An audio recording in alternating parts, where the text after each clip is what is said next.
बिहार में अशोक महतो जो कि माफिया डॉन हैं, जमानत पर बाहर हैं, उन पर बड़ा आज कीवर्ड बना हुआ है कि आखिर उन्होंने शादी क्यों की। क्या उनको लालू प्रसाद यादव मुंगेर से ललन सिंह के खिलाफ चुनाव लड़वा सकते हैं? इन सवालों के जवाब देंगे। साथ ही मीसा भारती के पति शैलेश भी क्या चुनावी मैदान में इस बार उतरने वाले हैं, ये आपको बताएंगे। साथ ही पशुपति पारस क्या लालू प्रसाद यादव से मिल पाए, क्या कोई बातचीत हुई, क्या करने वाले हैं पशुपति पारस, इसके बारे में आपको बताएंगे। उपेंद्र कुशवाहा की नाराजगी की जो खबरें चल रही थी, विनोद तावड़े दिल्ली से आए, क्या उनको मना लिया गया है, और आरजेडी की लिस्ट और आरजेडी का सीट बंटवारा है वो कब तक फाइनल होगा, इन सब विषयों के बारे में आज आपको बताएंगे। आप देख रहे हैं TV9 बिहार झारखंड, मैं सौरभ हूँ। उन सब और सभी सवालों का जवाब देने के लिए हमारे साथ होंगे हमारे वरिष्ठ साथी पंकज जी। पंकज जी, बहुत स्वागत है आपका। सबसे इस समय बिहार का जो कीवर्ड बना है और बिहार का जो राष्ट्रीय सवाल है वो अशोक महतो को लेकर है कि भाई उन्होंने शादी क्यों की है, क्या मसला है, क्या जो स्ट्रेटजी बताई जा रही है कि मुंगेर से ललन सिंह के खिलाफ उनको उतारा जाएगा, क्या वो नहीं लड़ सकते हैं चुनाव? देखिए, जहां तक मुंगेर का सवाल है तो मुंगेर के जो सिटिंग सांसद हैं, जो वर्तमान सांसद हैं, वो ललन सिंह है, राजीव रंजन सिंह उर्फ ललन सिंह। ललन सिंह जेडीयू के पूर्व राष्ट्रीय अध्यक्ष हैं और उनके खिलाफ उम्मीदवार की तलाशी जबरदस्त तरीके से हो रही थी। लालू प्रसाद तलाश रहे थे कि उनके खिलाफ कौन से उम्मीदवार को उतारा जाए। अशोक महतो से उनका संपर्क हुआ। चूंकि अशोक महतो चुनाव नहीं लड़ सकते कानूनी पाबंदी की वजह से, इसलिए जो चुनाव लड़ने के जो प्रावधान है उस हिसाब से अशोक महतो चुनाव नहीं लड़ सकते। उन पे कई तरह के मुकदमे हैं, वो जेल भी जा चुके हैं, जेल में लंबे समय तक रह चुके हैं। उन पर फिल्म भी बनी है, आप ये जान लीजिए, खाकी फिल्म बनी है जिसके हीरो एक वहाँ के IPS ऑफिसर बने हैं। वो भी काफ़ी कंट्रोवर्सी में रहे हुए हैं। IPS ऑफिसर के खिलाफ जो डिपार्टमेंटल प्रोसीडिंग होता है वो भी चलाई गई है। सवाल ये उत्पन्न होता है कि अशोक महतो को लेकर के इतनी गूंज क्यों है, और ख़ास तौर पर 62 साल के अशोक महतो ने कल शादी की है, और शादी जिस महिला से की है उनका नाम है अनीता देवी। अब अनीता देवी अनीता महतो हो चुकी हैं। अनीता महतो को चुनावी मैदान में उतारे जाने की चर्चा है। राष्ट्रीय अध्यक्ष ललन सिंह के खिलाफ वो उतरेंगे। एक बात मैं आपको बता दूं कि शादी के बाद ही अपनी पत्नी के साथ अशोक महतो लालू आवास पर गए थे। लालू प्रसाद से उन्होंने आशीर्वाद लिया है। और जो आरजेडी की विशेष तौर पर दो रणनीति है सौरभ। पहले रणनीति से पहले मैं आपसे अशोक महतो की थोड़ी कहानी और जानना चाहता हूँ। भाई उनके बारे में कहा जाता है कि माफिया हैं, डॉन हैं, जेल से छूटे हैं, तमाम हत्याओं के मुकदमे उनके खिलाफ दर्ज हैं। थोड़ा उनकी कहानी बताइए पहले। देखिए, अशोक महतो के बारे में अगर कहा जाए तो वो वारसलीगंज तरफ से आते हैं। उन्होंने अपने भतीजे को भी पहले विधायक बना चुके हैं, प्रदीप महतो। अशोक महतो एक दूसरे बाहुबली हुआ करते थे, अखिलेश सिंह। उनके खिलाफ लगातार कई सालों तक उन्होंने लड़ाई लड़ी है। वो जातिगत संघर्ष का स्वरूप दे दिया था। कहा यह जा रहा था कि भूमिहार वर्सेस कुर्मी की लड़ाई चल रही थी। अशोक महतो कुर्मी के हीरो के तौर पर उभरे थे, और उस समय जिस तरह की लड़ाई हुई थी उस समय कई निर्दोषों की जान गई थी दोनों तरफ से। तो उसके बाद अशोक महतो काफी चर्चा में आए थे। लेकिन नीतीश कुमार की जब सरकार आई और उसके बाद तमाम ऐसे बाहुबलियों पर शिकंजा कसा जाने लगा तो अशोक महतो सलाखों के पीछे गए। लेकिन अशोक महतो चर्चित हो चुके थे।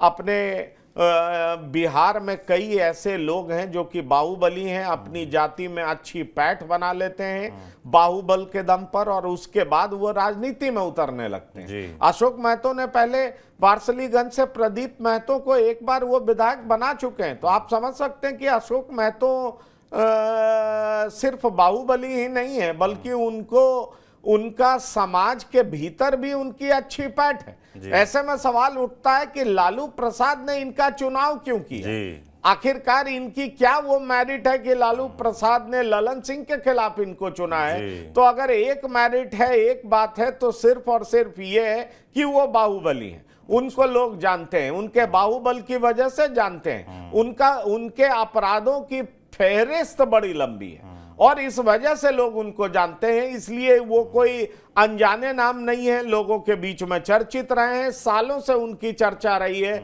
और मैंने आपको बताया कि उनका प्रभाव जिस तरीके से वारसलीगंज और इन इलाकों में गया, नवादा, इस तरफ उनका देखा गया है, जमुई, शेखपुरा, बरबीघा, इस तरफ वो जिस तरह के कारनामे करते रहे हैं और सालों तक जिस तरीके से वो अखिलेश सिंह के खिलाफ लड़ाई लड़े हैं, उससे आप समझ सकते हैं कि अशोक महतो की पहचान क्या है। अगर दोनों की बात करें तो अखिलेश सिंह की पत्नी भी विधायक है, ये बात आप जान लीजिए, और अशोक महतो के जो भतीजे हैं वो भी विधायक रह चुके हैं, प्रदीप महतो जिसकी चर्चा मैं कर रहा हूं। अब अशोक महतो अपनी पत्नी को सांसद बनाना चाह रहे हैं, इसलिए उन्होंने अनीता देवी से शादी कर ली है, लालू प्रसाद का आशीर्वाद ले लिया है। अब सवाल उठता है कि क्या लालू प्रसाद इनको टिकट देने जा रहे हैं, इसकी संभावना बहुत तेज है। तो इसलिए आप कह सकते हैं कि ये बिहार के चुनाव में वो खोज है जिन्होंने चुनाव लड़ने के लिए शादी की।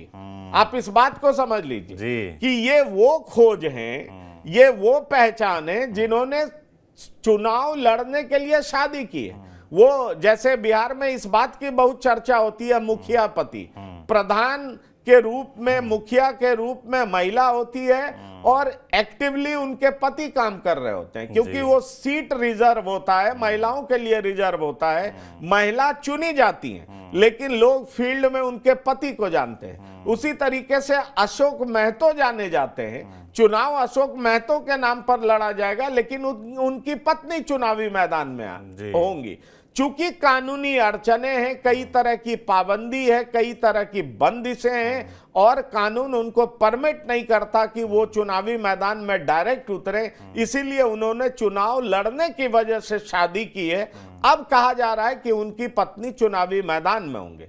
अब यह देखना दिलचस्प होगा कि मुंगेर में इतने बड़े कद्दावर नेता राजीव रंजन सिंह उर्फ ललन सिंह को वो हराने में कामयाब होंगे क्या, क्योंकि अगर आप मुंगेर लोकसभा की भी बात करें तो वहां धानुक समाज का भी बड़ा वोट है। अब ऐसे में सवाल उठता है कि धानुक समाज या जो कुर्मी समाज है या कुशवाहा समाज है, क्या ये लोग अशोक महतो को वोट करेंगे या नीतीश कुमार में भरोसा दिखाएंगे? ये देखना दिलचस्प होगा, क्योंकि अगर आप एनडीए को देख लें तो एनडीए में चाहे कोयरी समाज से हो चाहे कुर्मी समाज से हो, दोनों के बड़े बड़े दिग्गज नेता हैं। खुद मुख्यमंत्री कुर्मी समाज से आते हैं, अशोक महतो भी कुर्मी समाज से आते हैं। ऐसे में क्या सवाल ये उठता है कि ये कुर्मी कोयरी का जो गठजोड़ है उसमें क्या ये सेंधमारी कर पाएंगे क्या? लालू प्रसाद इसी रणनीति के तहत इनको मैदान में उतारे, क्योंकि इनका असर केवल मुंगेर में ही नहीं होगा, ये बात मैं आपको बता दूं। इनका असर और भी कई लोकसभा क्षेत्र पर पड़ेगा जो कि आसपास के लोकसभा के क्षेत्र हैं। जी, ये बताइए, आपने लगातार उनके भतीजे का नाम लिया, प्रदीप महतो का, जो विधायक भी रह चुके हैं, तो क्या आप उनसे कुछ खटपट है क्या? उनको क्यों नहीं लड़ा रहे हैं? शादी करी, पत्नी को लड़ाएंगे, नई नवेली पत्नी को सांसद बनाने की तैयारी चल रही है। देखिए, पत्नी का मतलब हो जाता है अर्धांगिनी कहते हैं, तो सीधा सा बात हो जाता है कि डायरेक्ट से हो जाता है। भतीजे, पोते और ये तमाम चीजों का रिलेशन थोड़ा डिस्टेंट होता है। पोता तो ठीक है, चल भी जाता है, पर भतीजा ये रिलेशन थोड़ा दूर का होता है। और सवाल ये उठता है कि जब पत्नी मैदान में होती है तो सीधा मतलब होता है कि पति चुनावी मैदान में। अगर शिवर से लवली आनंद, बात कर रहे हैं। जी हाँ, मैसेजिंग की बात, शिवर से लवली आनंद चुनावी मैदान में होंगी तो उसका मतलब होगा कि आनंद मोहन सिंह चुनावी मैदान में। इस बात को समझना बहुत जरूरी है। इसलिए मैं आपसे कह रहा हूं कि ये इस तरह का चुनाव किया गया है, उसके पीछे सिर्फ और सिर्फ यही मंशा है।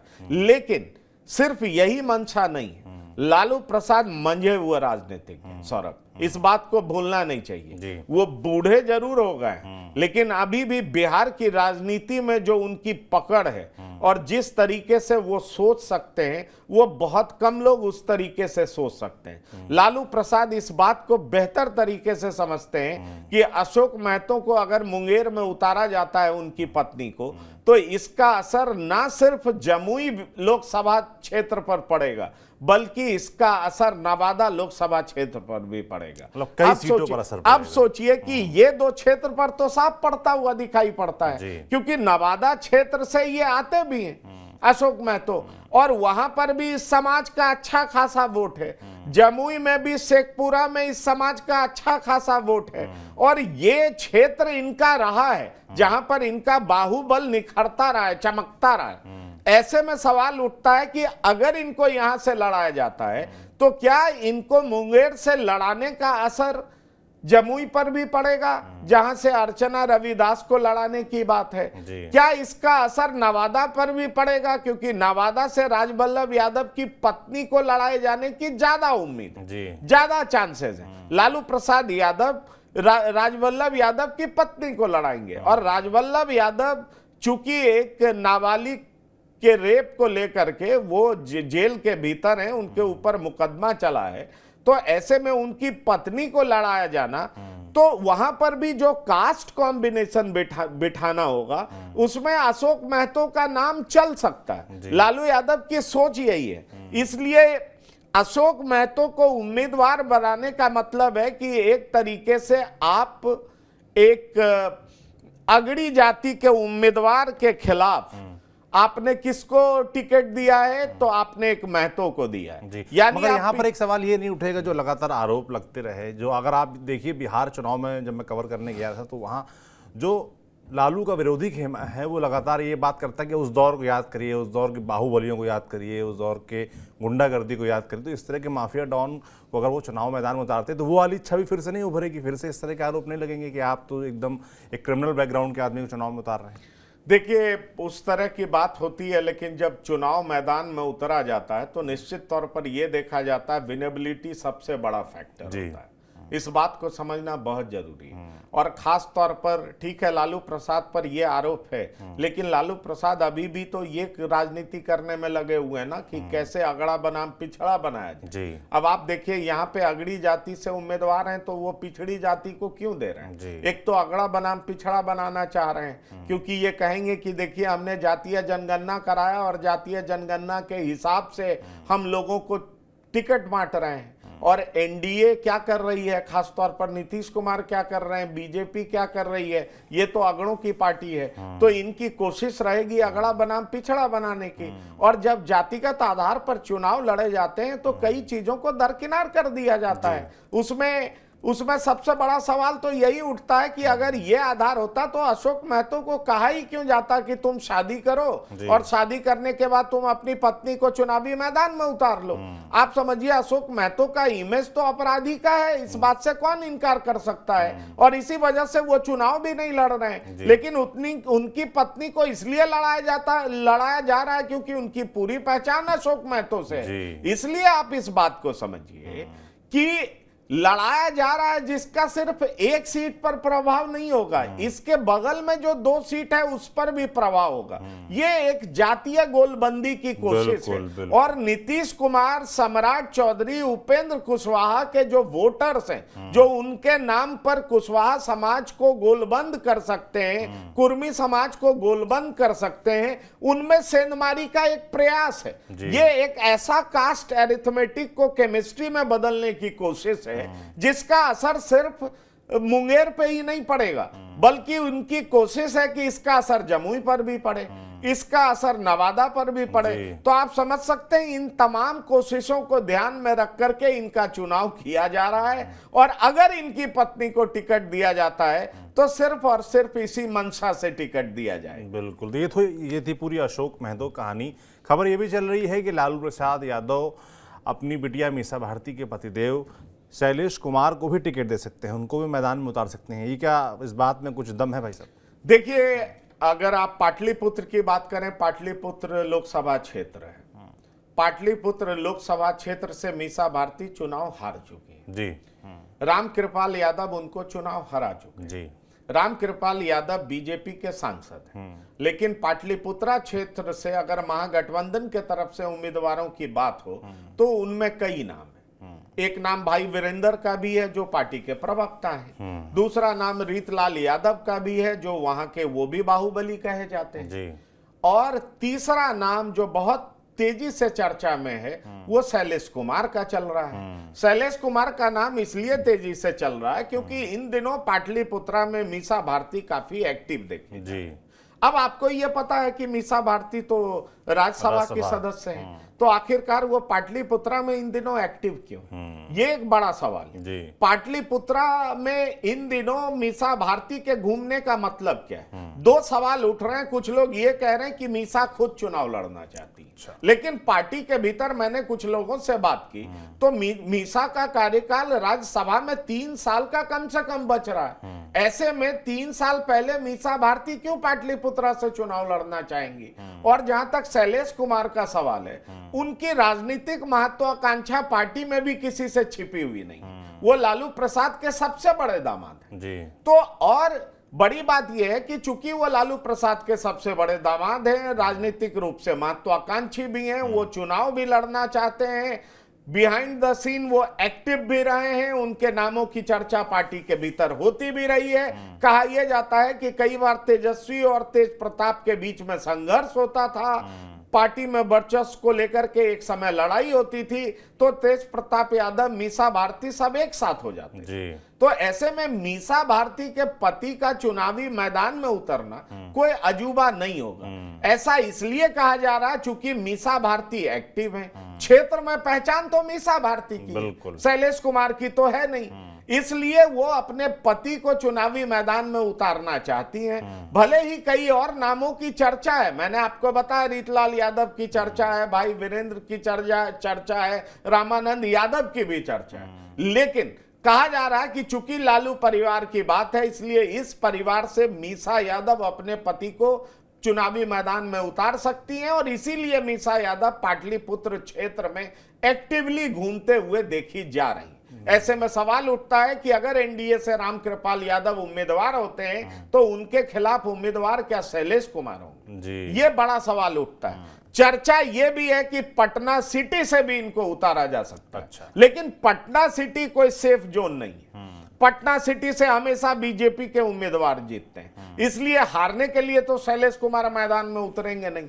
पाटलिपुत्रा भी 2 बार से बीजेपी जीत रही है।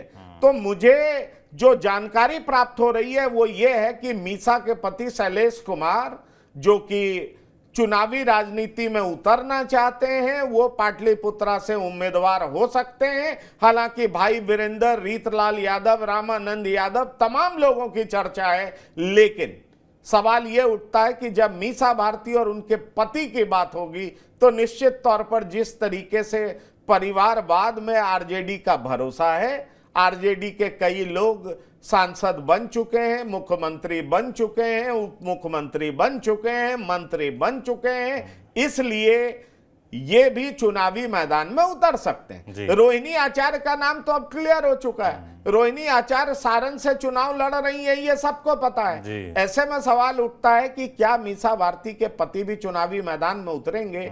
तो निश्चित रूप से जिस तरह की बात चल रही है उसमें इनका नाम ऊपर आ रहा है।